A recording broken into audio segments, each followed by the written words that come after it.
Hello everyone, and it's time to make bad decisions. Because it's time to let's play.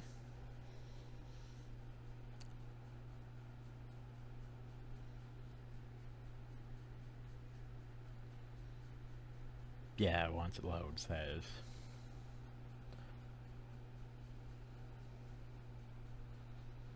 I forget which symbol that... So it looks like the... I want to say Jamitsi symbol? But yeah, it's time to play Vampire The Masquerade Coteries of New York. Which is a visual novel. I know, right? Because here's the thing. Vampire the Masquerade was pretty much dead in the water until they decide we're gonna bring Bloodlines 2 back. Cause you know, that's a good idea. Why not make a Bloodlines 2? The only problem though is they got rid of people who were working on it, switched the company around, more delays. Like, I don't even know where it is now. It's like taking forever. By the time it comes out, my computer ain't gonna be able to run it, that's for sure though. Which is unfortunate. Because I was really looking forward to Bloodlines 2. But anyway. But inspired lots of other things. There's a bunch of Vampire the Masquerade text adventures now. There's, what is it? Blood Hunt, which is sort of a battle royale thing, because you know, why not have a battle royale? Everything needs a battle royale, apparently. But this here's a visual novel. The only problem though is I'm not really good with visual novels. Because it's so much reading. Reading makes my throat hurt. Like, Danganronpa was a pain in the ass to do because so much reading. It's why we never got around to Danganronpa 2 because so much reading. This probably gonna have a lot of reading. I don't really know. Mostly doing this because it's something that's probably gonna be hopefully easy to record. Because I'm getting tired of recording things that just, oh, well, I'm just gonna crash now. Nope, just gonna crash now. Something that's easy to record, sure, that I can actually record. That was another kicker. But anyway.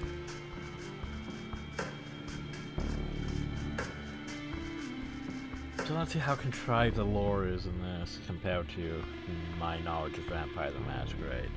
Because what's surprising is not many games are using the Vampire I want to say Requiem, which is technically where they move most of things to. Like, they're no longer really using the Masquerade system for the pen and paper stuff, if I remember right. But anyway. Also, we have settings, which are very simple. It's apparently a dictionary. Hopefully the audio is fine. Oh, and another thing. I'm doing a visual novel, which involves reading. Yet, no one can really hear my audio since like 2017, so yeah, that's best ideas. Don't you always making bad decisions? Oh, and we get save slots. Wait, we have a visual novel and we only have 3 save slots. We have a visual novel and we only have 3 save slots. So anyway, we only have 3 clans. And none of them were really one-side pick. Because here's the thing. I hate Torador's with passion. Me, the divas, seek threads of art, romance, and cruelty, and make stagnant on death. A tormented artist will join the ranks tonight. Yeah, no. I hate Toradors, to be honest. Like, the whole purpose is we're just a clan that's going to blend in and act like humans despite us being vampires. Which is, you know, good on paper, less so in games. Makes them pretty much the most dull of the vampire clans, because, oh, we're going to be... I'm trying to remember the advantages of each clan and all that. See, there's no Malkavian, which makes me sad. There's no Nosferatu, which makes me sad. There's no Jamil, which makes me sad. There's no Gangrel, which makes me sad. Because these are like the clans I don't really pick, to be honest. Like, I like Gangrel because they'll... animalistic loners. Like, they get on better with animals than they do with people. And the fact that they'll just peel brute force. Which the Bruiser can be, too. The Bruiser is probably one I would choose, probably, but let me think on this. Malkavians were probably one of the best ones in Bloodlines. Just cause, well, madness. There was that going for them. And the fact they had Obfuscate. Obfuscate's broken as shit. It's like one of the best abilities in Bloodlines. Because you turn invisible. And it's like, well, now I'm gonna go over here and screw you guys. Of course, it maybe wasn't that great for boss fights, but you had other stuff going for boss fights.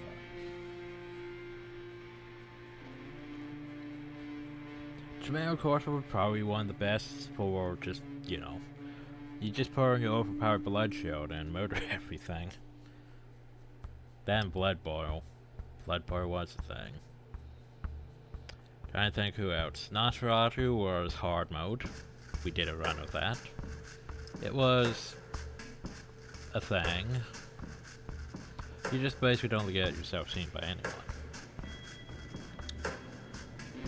But yeah, the three clans I don't really deal with. Ah, great. But when we have the Ventru, the Aristocrat, Blue Bloods, and Body Wealth, Sovereignty and Control. Top level corporate, its active would join the ranks tonight. Tempting, because the Ventrus also have Dominate, which...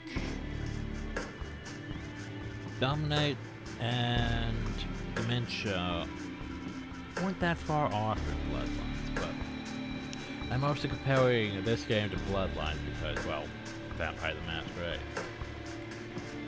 It's not like I really have anything else I can compare it to. Well, I guess Redemption, but Redemption was... Yeah, we didn't really use our powers in conversations, did we? Because that game was more... Ooh, it's an action RPG. So you're not really using powers to talk to people and stuff.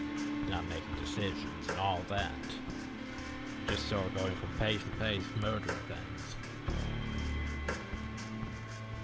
This one I doubt I'm going to be doing that much, because it's a vision novel.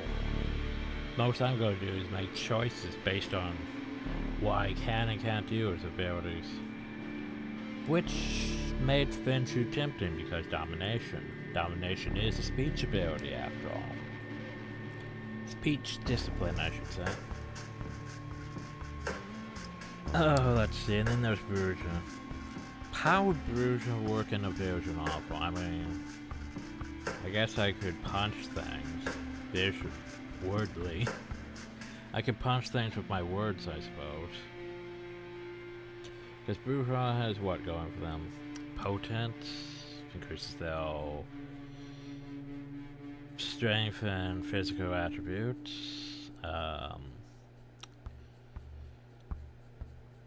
Celerity, which increases their speed.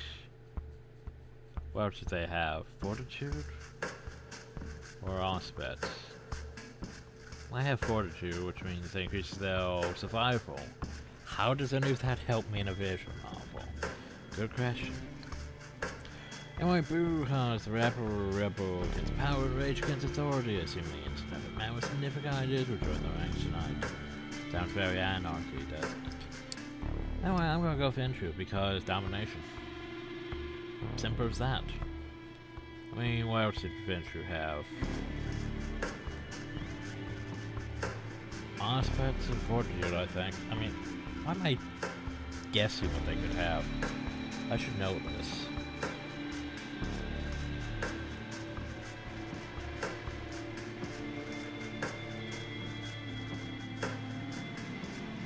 Discipline, clan, disciplines.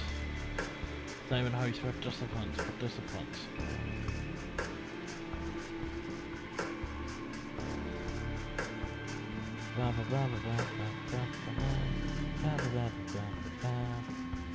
Okay, so yeah. Bruja has celerity, potence, and presence. I forgot about fucking presence. Oh god, presence. In fact, Bruja, Torador, and Venture all have presence.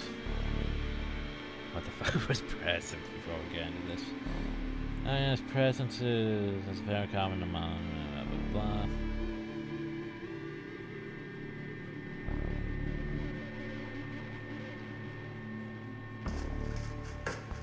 Oh, presence is basically one of those abilities. Well, presence basically gives penalties to everything around you.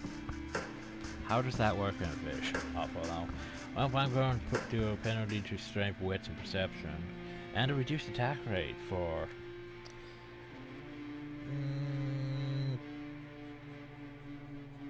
16 seconds. Apparently that's what I'm going to do on all of these characters. All of them have presence. Yeah. Let's see, what else do we have? Tremere and Venture both had Dominate, but Dominate's more of a Venture thing than a Tremere thing. Torador does have aspects, right. Not that I'm very careful aspects.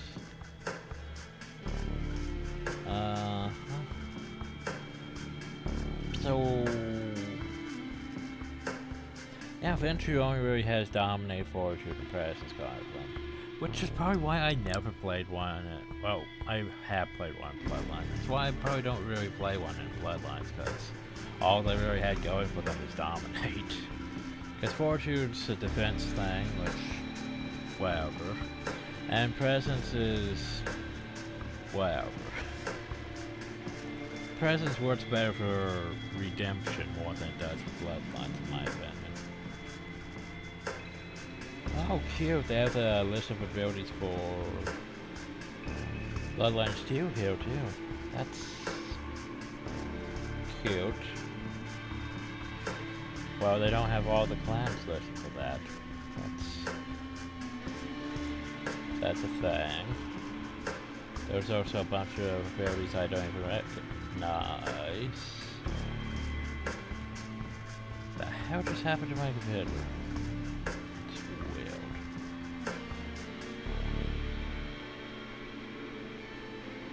Huh.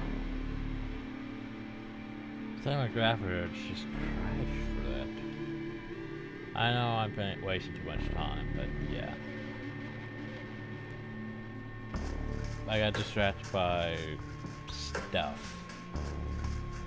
It's like I'm looking here on stuff and it's like there's nebulization, mentalism, Chiroturn. I don't even know what those are. Everything else what's about right. Well, nope, there's no obfuscate. Why is there no obfuscate? Wow, okay. That already doesn't look good for Bloodlines 2 if there's no obfuscate. Already lost a point now. But weird, it's like my graphics just sort of... Like I lost the color from like, you know, like your taskbar, like how you choose this color. Like I lost that color. Weird. But anyway, Venture, like I mentioned I was gonna do. Oh, I need a name. How good I can use names. Well, let's go with Tippy. Because you know, we use that for most of female characters anymore. Oh man, there goes Discord for some reason. What the fuck just happened? No internet access. No. Why is there no internet access? There should be internet access. Like I look at my internet on this side and it's fine. An error occurred while troubleshooting. Whoop, whoop. What? And now the color's back. What? Connect. Sorry, just confused as shit on what is going on. That's weird. Shame I can't show what's going on that screen. It's just... So the code, basically, it's like something refreshed. It caused, like, the taskbar to turn to default colors. And turn my internet on. Then refresh back. I had to connect to the internet manually. Weird. Okay, well that's startling. Also, I'm surprised I had to complain about, you know, oh, you're running Windows 7. We don't support Windows 7 anymore. Please get a genuine copy of Windows. It's a computer from 2008. I don't think Windows 10 is gonna work on it.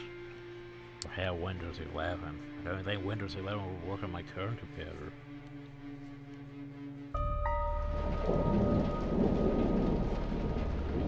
Time to start reading, everyone. I might have to work with the setting a bit more. There's that other right mouse button that can open up settings. Wow, good vision over everyone. What? There's no save? Where's my save before choices option? It's a vision novel. Anyway, I want to lower the music. Oh god, it's gonna spaz out the screen when I do this too. But just a bit.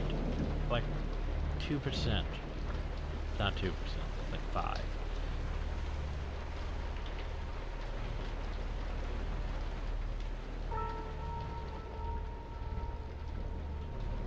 Because I don't really want my sound to be overpowered by rain. Well, better. But seriously, no save option. That's question is, what do these buttons do? Our log. So that's where we can see what we missed if we went too fast clicking. And we have a dictionary. Oh, okay. Apparently we needed a dictionary, that's the thing. I mentioned the shaky, didn't I? But no ability to just quick save or save. Weird. Because it's a vision novel, right? The thing about vision novels is a choice will come up, you go and save, you play one choice, then if you're not happy with it, you load it back up and play the other choice. That's generally how you do vision novels, but apparently this one's gonna be, we're gonna be locked in our decisions. Oh god. Question is, do your decisions actually matter? Anyway, time for reading. As much as I hate reading. New York taught me to believe in fate. Oh, I have to push the button. Okay, my bad. Had you asked me about fate back when I was a human, I would have told you that's just superstitious bullshit. That we are all designers of our own destinies. That belief shattered when the richest woman in the United States, Thatcher, richest one. That face you could have seen it in the papers, of course. Sank her teeth deep into my neck. I'm in the very place you're standing in right now. By the way, fate, you decide. Please, it's absolutely no need to be hostile, just listen a little longer. See, my mistake was that I flew too close to the sun. Makes sense that my punishment was to never see its glow again. I was incandescent myself. I was hot shit. I had all money, looks, confidence, connections, men, women, drill. The spark in my eye, the one you need to be born with. Oh, by the way, are any of these words needed for the dictionary? Apparently not. Why do we even have a dictionary? And it's probably gonna be like, oh, vampire terms, we need to have a dictionary for that. Would make sense, I suppose. That's when someone far more powerful than me saw my radiance and thought that won't do. Dropped me the light erupting from within and gave me a scepter of enduring gleam. In its place, she decided that would fit me much better. She was a 9th generation candidate just like you, an 8th predator. Probably enjoyed teaching me the peak of human excellence, my real place in the food chain. I was surprised there isn't, you know, a dictionary for kindred here. Nope, no entry for kindred. But here's the thing, 9th generation now.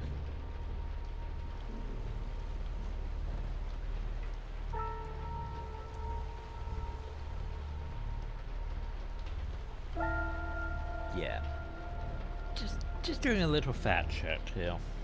Just cause, you know. Just cause.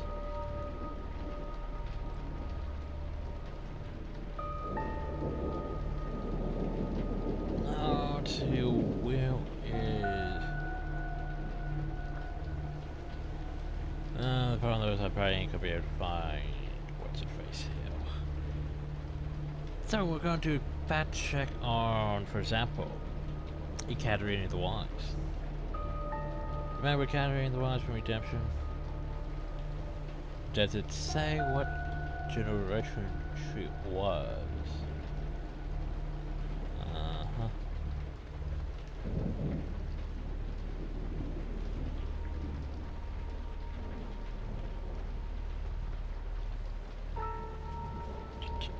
Do.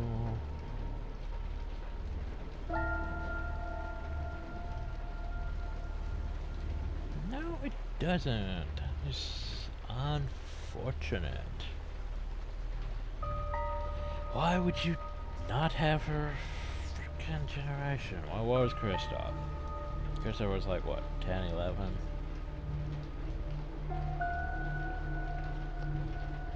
Why do you not have generations? God, I hate that. Wiki's fucking useless. Okay. Vampire Masquerade. What generation was Katerina? Fuck's sakes. So she was Yay for the White Dwarf Wiki, which is actually a lot better.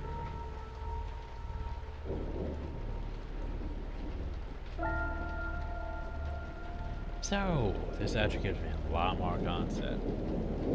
I know I should be focusing on the game here, shouldn't I? But yeah.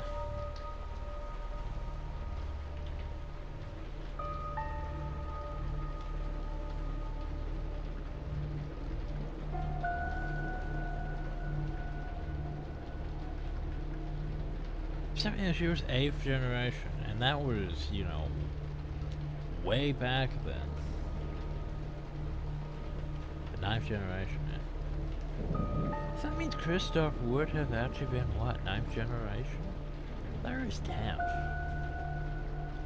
I know Wilhelm was like 10 or 11.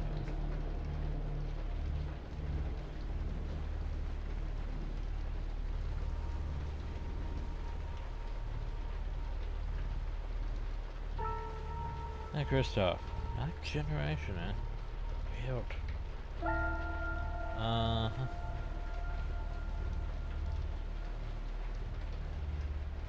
Sorry, this is actually distracting me a bit too much.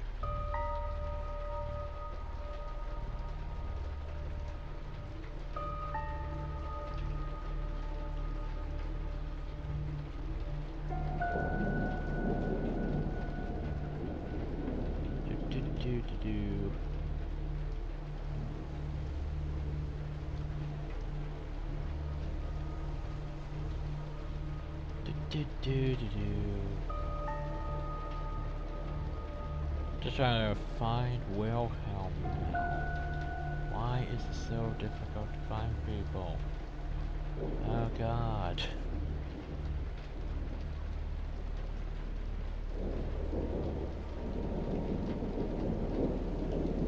Okay, where is my search? No search, where is search? Where is the search? Why is there no search? But yeah, everyone thinks on the Vampire the Masquerade Room now. So it's like, why are we still on Vampire the Masquerade? Then there's not really been that many games using the Werewolf Apocalypse or Mage this thing. Well, the problems I'm suffering with finding the wiki. Yep. That looks like a wiki search. And that, okay, there we go. Oh god, there's so many Wilhelm still. Wilhelm Striker. Because it's the White Wolf wiki, not that Redemption wiki. Yeah, he was 10th generation. Huh. Which means Cosmos would have been 9th too. There's no entry on Cosmos? What? What? I think there would be.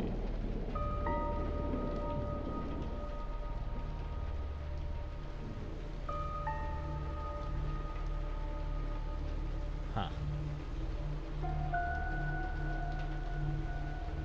So, yeah, I'm pretty sure most of the vampire. I'm not entirely sure when this takes place, but I'm pretty sure most of the vampires in Bloodlines were at least 12th or 13th generation. With some exceptions, I'm not sure about Jack. Pretty sure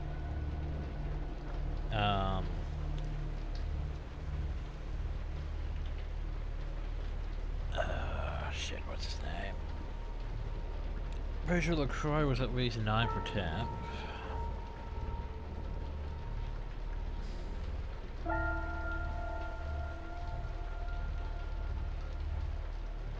I know Voodoo-Lac was 5th or 4th. Yeah, he's really up there on that whole being an ancient Methuselah thing. Ah, here's a good one. Beckett. Beckett was 7th generation. Which puts him quite a while back though, doesn't it?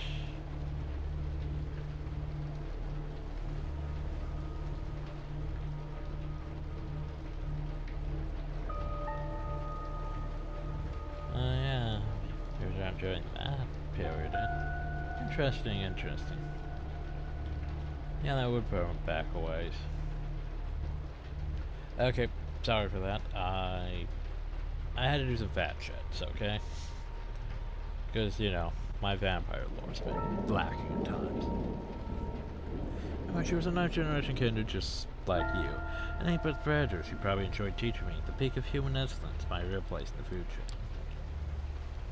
Such an eyesore when you look at it. Some loudmouth brag and see them for all they really are. The temptation to teach them lessons can be unbearable, right? But my sorrow's lesson was a lesson about fate. The message saying you're eternally doomed to be at the mercy of your sovereigns. Some rulers drove me to destroy myself. Same as the ability to reinterpret their teachings. First was a message of doom, it was a message of hope. Fate exists, and one could shape it if given the right tools. Isaiah didn't believe my tools were fitting for the job. She considered them toys. Me, just her amusing subject. But she's dead than dead now, and I'm still here, standing right where she stood when we first met.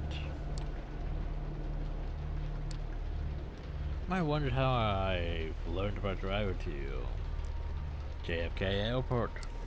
My answer is, of course, destiny, as luck would have it. Today happened to be a day. Some of my associates were inspecting the coffins. Driving you here straight from the plane and having you wake up in such an unfamiliar place was a little desperate. I do apologize for it. What's so rare for you to visit New York 3 times in your last 15 years, was it? You're never eager to inform me you're here? As soon as you're that meeting on 53rd Street later tonight, so provide a comfortable transport. I value our relationship very much, don't get me wrong. But it's precisely because I value it that I'm going to ask you to repay the favor you owe me. You're the only one trusted you the job well, and prefer attracting attention. It sounds very Venture, doesn't it? You might think I'm crazy asking you to breach the rules of our society like this. You might think it's possible to get away with it, unpunished. You might gain job. The question is this just Venture stuff or is this Trent's stuff? This is New York. I don't know about overseas, but in this one, fate really exists. And right now it's smiling in your favor. So apparently this is how it begins.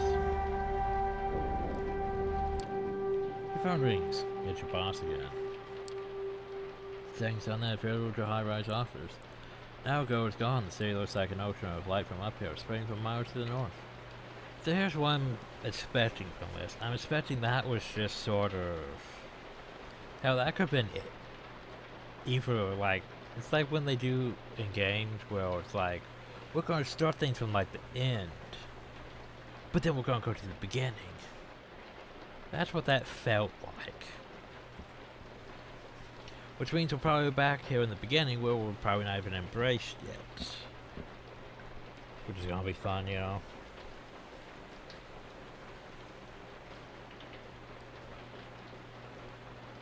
Yeah, the city looks like an ocean of light from up here, spreading from miles to the north. You pick up. You're about to call it a day, forget about the world of fintech and decompress at home. No dice.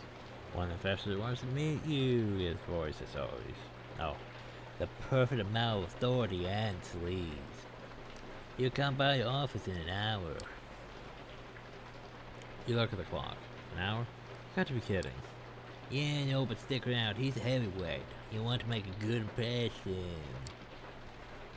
Fine, you cut your teeth, Valero. The boss hangs up. 2 hours, might as well pour no coffee into yourself and figure out. Yeah, it has to be before our embrace. We're drinking coffee after all. Figure out how best to use this to your advantage. You suspect everyone knows that no. You're actually not happy with your current position. That in fact you feel squished against the glass ceiling that comes with the territory. I already can feel my throat starting to dry out.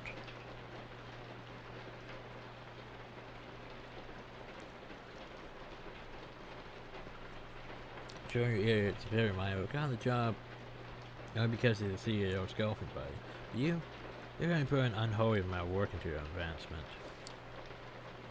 Times where you laugh off the idea of staying at the office until 9 p.m. You have a partner to go home to. Nightly Netflix and chill ritual to perform, complete with pizza or Chinese takeout.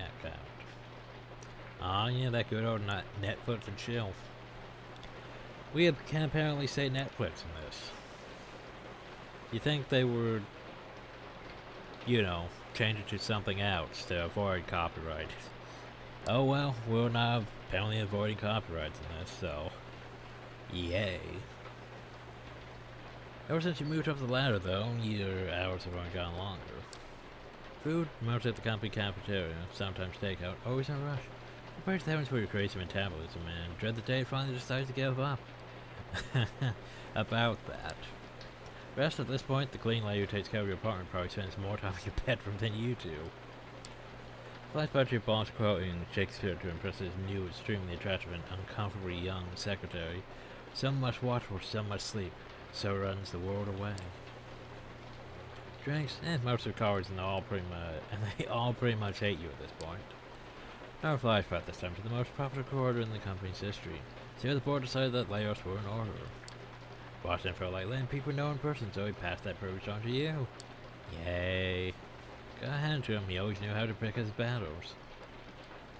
Yeah, I'm sort of fine with the venture choice so far. Does seem sort of fitting. Like, I'm sure Bruja would have been different and Torador. Ugh, I don't even want to think about Torador. Oh, just maybe tonight is the night it's all going to change. No shit. You decide to play the good looks angle. Nothing too sly, you leave your blouse slightly unbuttoned. Check if your ass notes go to remember your pants or skirt. Note says yes. Not something proud of, but you're become too jaded to cow. Oh, damn straight. Definitely became too jaded to cow. No, you're lucky the investor is going to be one of two types. Oh, oh, we're going there even. A self-obsessed Musk quantity in his trays. Hey, we're making references to good old Elon Musk. Well, we need ourselves a Tesla now, don't we? Or a fat old perfect drenched in coal. I can never read that right.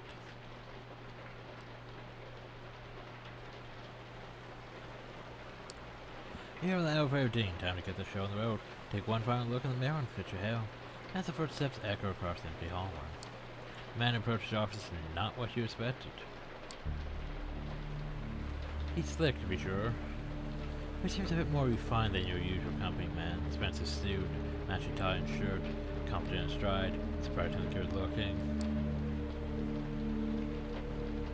I'm sorry, but your eyes, sir. I can't tell if your eyes are rolled into the back of your head or if they're just supposed to look like that. It's giving me creeps, though, mister. Good evening. I hope this unforeseen visit isn't too much of an inconvenience.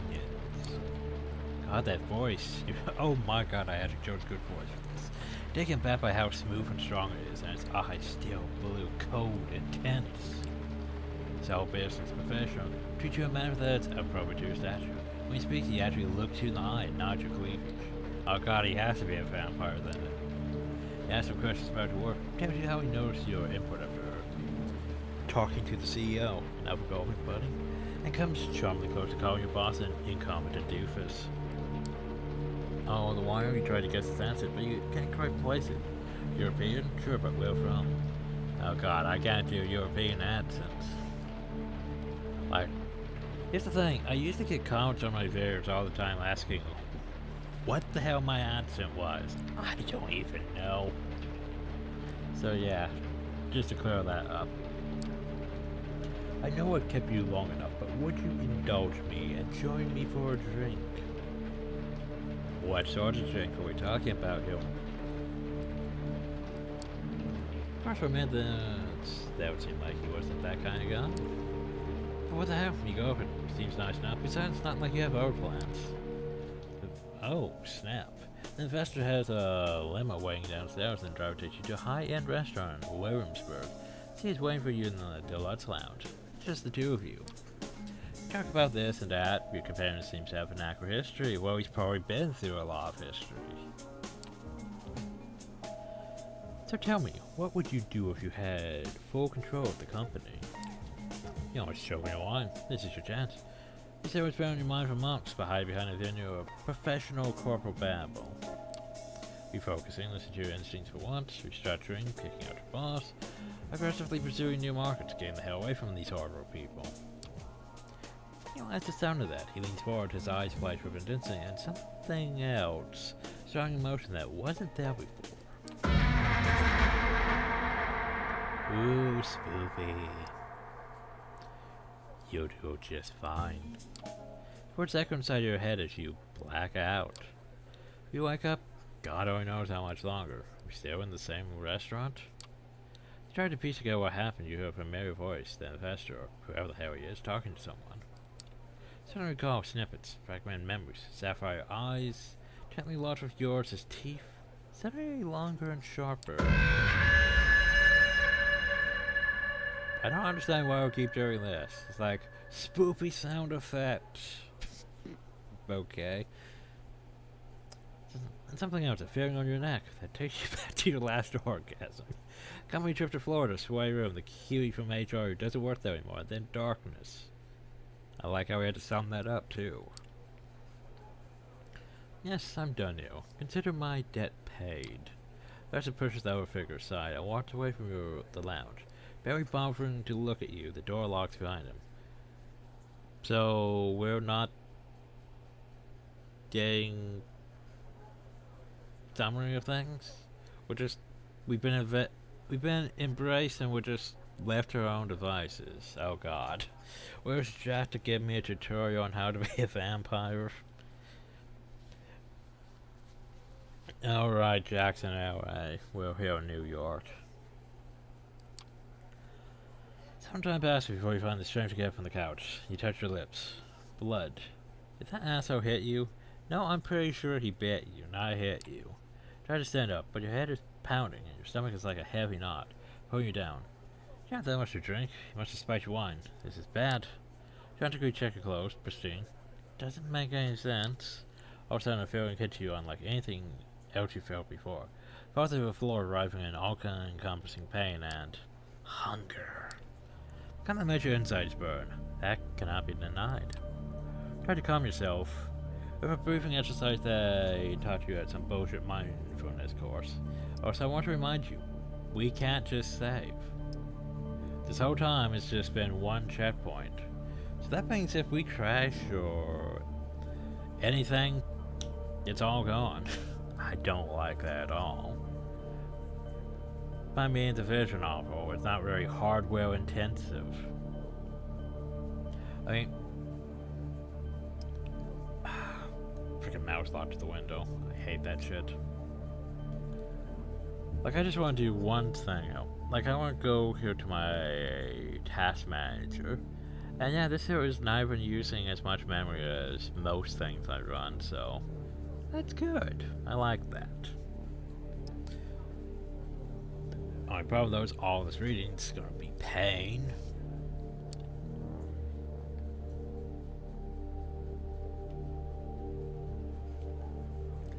That's where I hit you. You are not breathing, and holy shit, your heart should be jumping out of your chest with that realization. But it's not even moving. Not even a beat. The door unlocks. You hear a startled voice. A young man in a waitress outfit, his accent thick with Eastern European harshness, leans over and asks if you're alright. For a brief moment you wonder what the hell he's doing here. Can we nom him? Everything is wrong. Then a smell reaches your nostrils. It's intoxicating. Everything feels right again. Holds out his arm to help you up. Nom.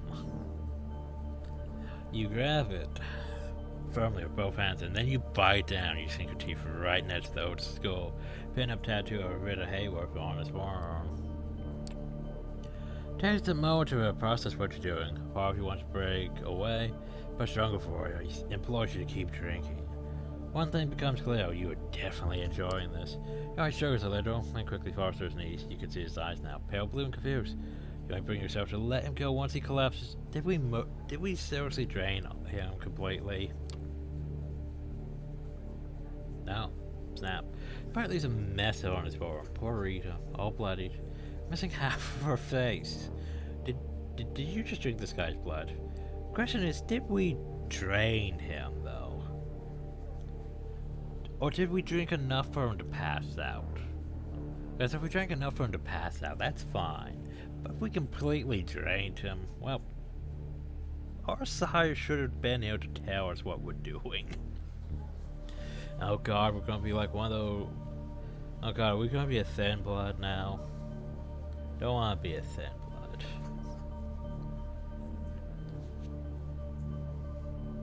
Which is another problem with Bloodlines too. Oh, you could be a thin blood. I don't wanna be a thin blood. But yeah. So we completely drained him though. There goes some of our humanity. Where's my minus, you know, minus 10 humanity or whatever thing? No minus humanity? Where's my you lost humanity thing? No? How about you committed a masquerade violence? Well, no one saw us drain him, so that would definitely be a humanity loss more than masquerade violation. Well, it looks like he's dead, so... Oh, that's unsettling. So you're gonna do that again? By the way, Spoopy, you killed that guy. Oh god, my eyes, stop it. He's found a piece of torn flesh. Well, we aren't, I forgot what they're called. The flesh-eating vampires, so of course we don't need the flesh. That's a... What was that fucking wine? That's a good question. What was in that fucking wine? Barely able to focus, your heart and your lungs still motionless. Oh no, don't. You reach for your phone and dial 911. Hey, so this guy's dead. I may have drank him. 911 operator, what's your emergency?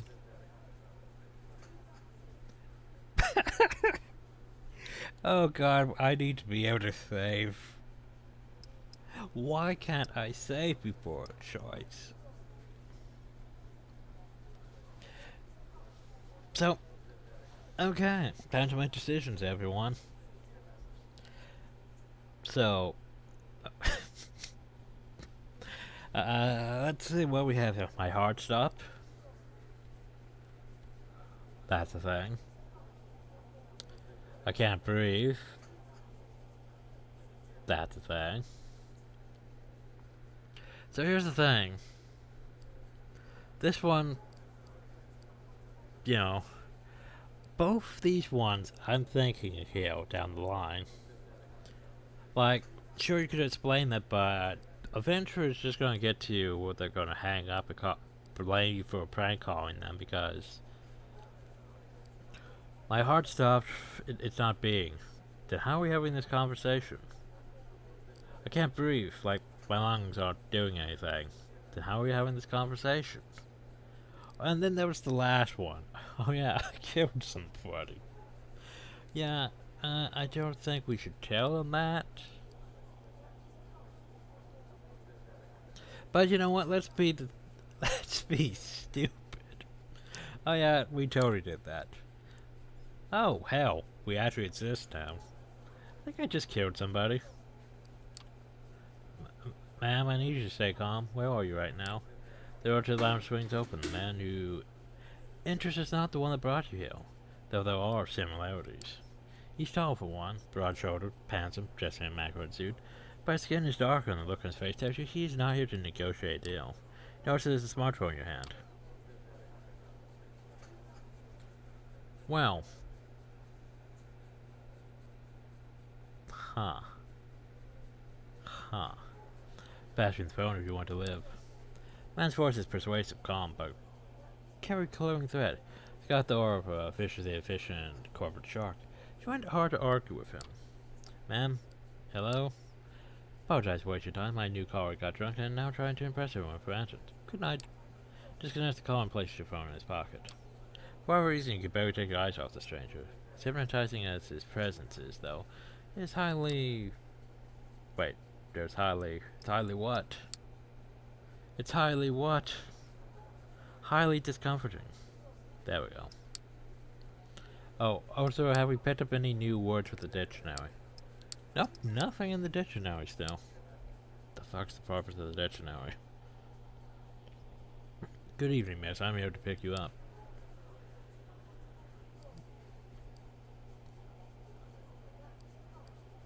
Both of these here are good questions.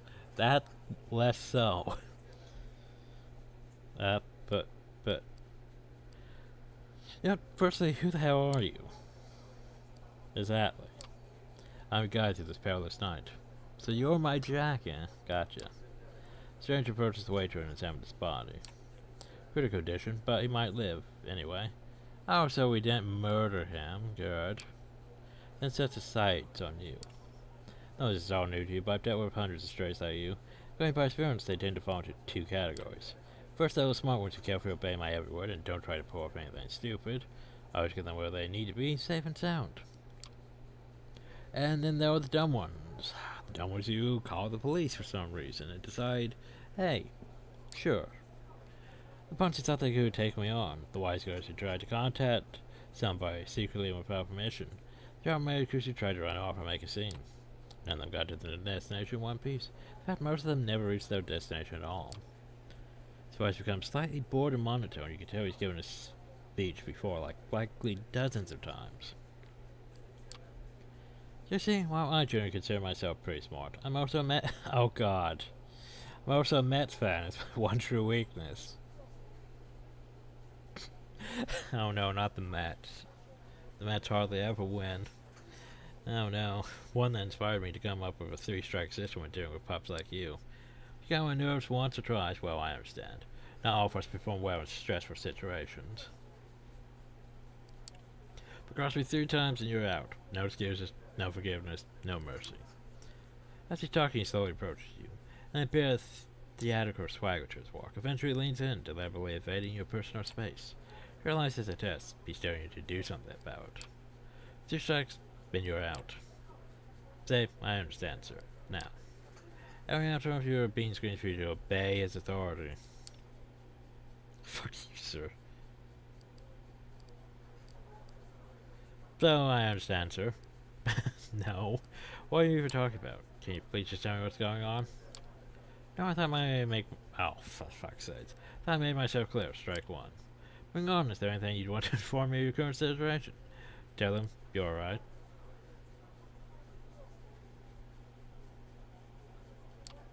Let's just finish briefing. For some reason, the sight sends a chill down her spine. There's something very wrong about him. Wow, duh. Someone closest to you? Well, that's my boss, I suppose. Stranger squints at you. Forgive me if I am to assume your relationship is more than professional. You may give him a piercing glare. Oh god, no, me and that pig? Don't be ridiculous, Hug. Sarah's the closest person to you. Yes, I have anyone I'd like to tell I'm alright. The answer is yes. Even my office, I don't want to lose my job, so I prefer to let them know I didn't just go off on a bender. No family, no lover, no friends. When I start telling the whole story, he immediately stops prying and gives you something worse than a look of pity, a look of honest compassion. Well, that makes things simpler. But let me be crystal clear to the case. From this point on, you are subject to different laws than the ones you grew up under, and you'll be watched by many eyes to ensure these laws are respected. You are forbidden from letting anyone know you're still alive.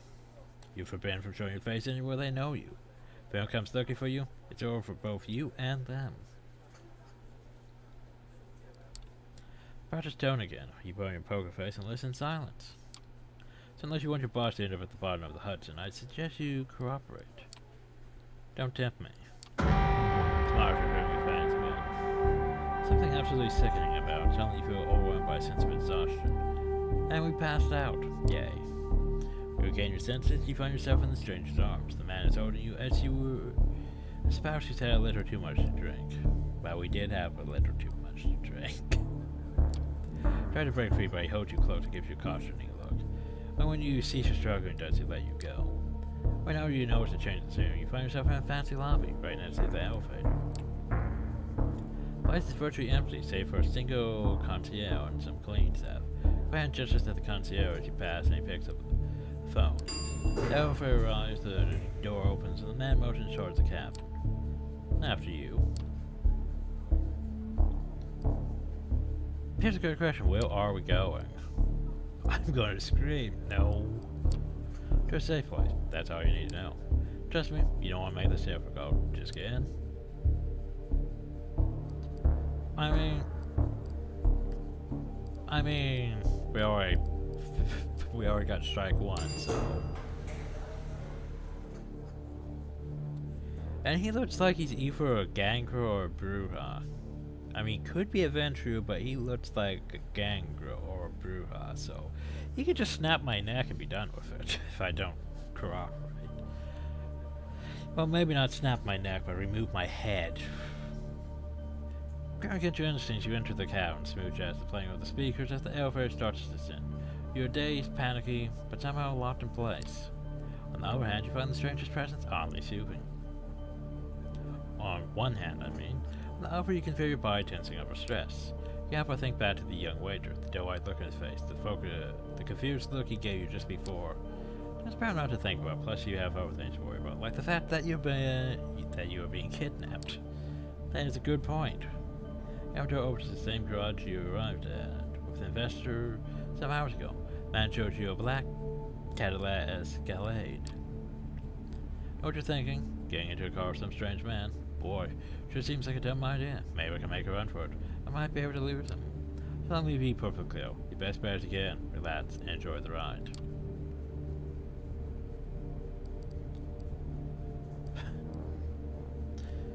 Wait, I'm seeing people moving over there.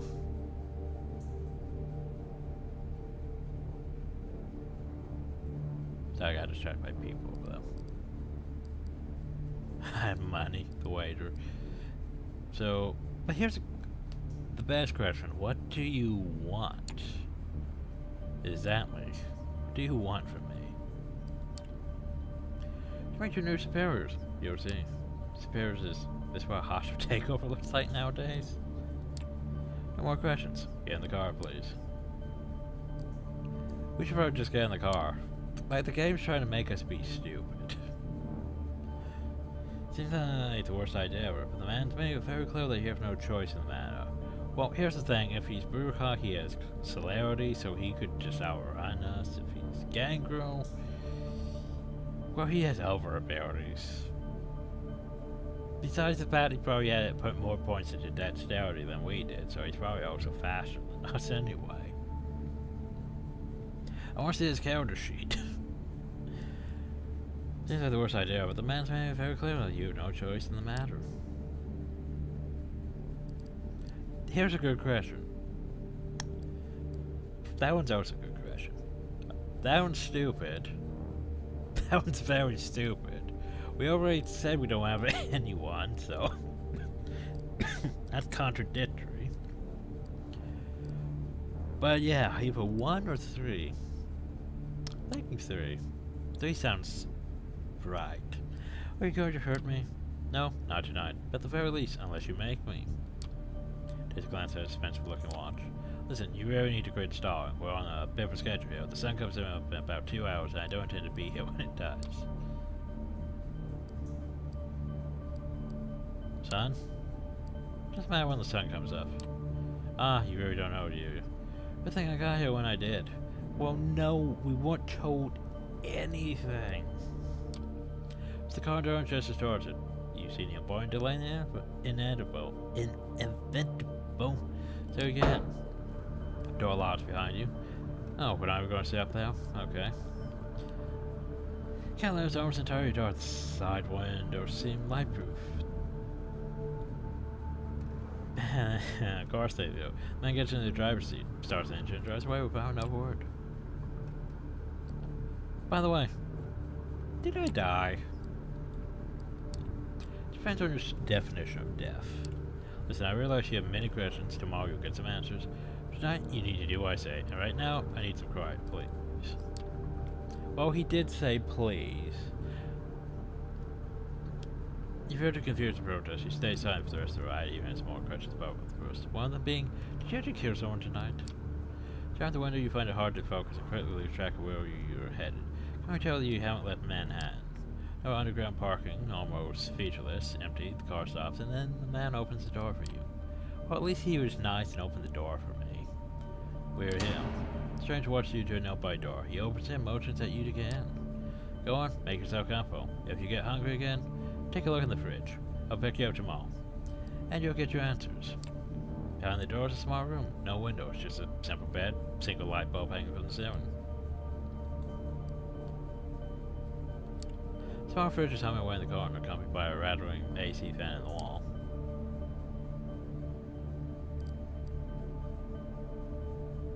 You're leaving me here? That's it, you're just gonna leave me here? That's it for now, at least. Look, this room is your best chance of seeing another night. Now you've been put in a problematic situation, it's not entirely your fault. Right, and you might still make it. You will learn more tomorrow, but for the time being, get in and get cozy. Gestures inside the room. Let's be smart about this, just step into the room. Oh god. Well, this is a room. This here was definitely a room. This here almost seems like the Nosferatu Haven. This here's definitely a room. Not befitting of a vent room. Good night.